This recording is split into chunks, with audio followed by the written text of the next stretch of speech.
The purpose of this digital story is to educate you about the 7 S's of crime scene investigation and the roles and responsibilities of law enforcement personnel at the crime scene.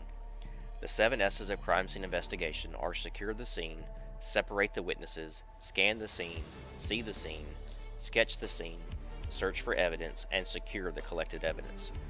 First, to secure the scene, law enforcement must ensure that the scene is safe for other emergency personnel such as EMS and fire rescue so they are able to provide aid to any possible victims.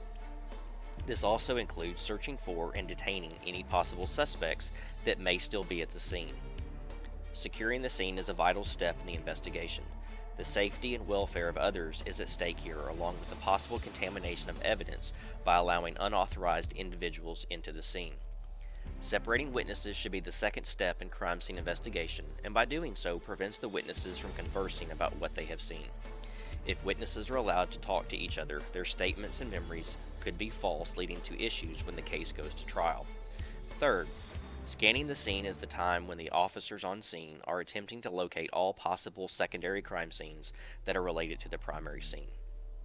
The primary crime scene is where the crime took place, and a secondary crime scene is a location where other evidence may be found that is somehow related to the primary scene.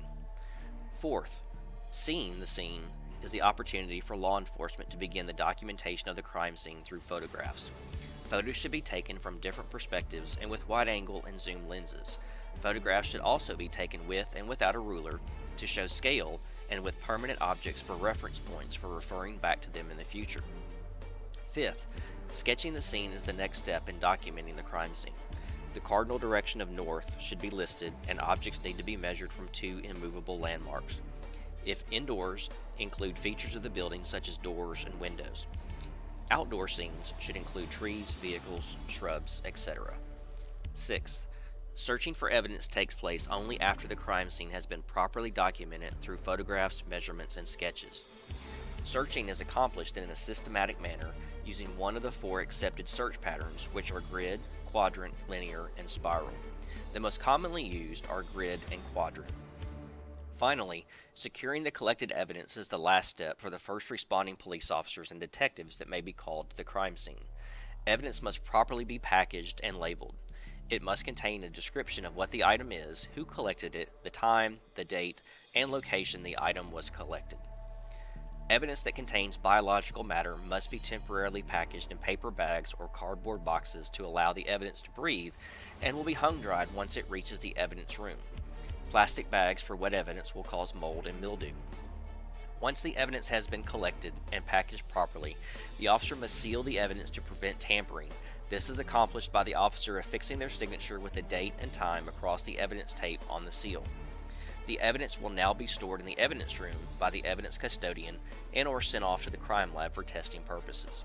Return time on results from the lab vary from state to state and could take a few weeks to a few months.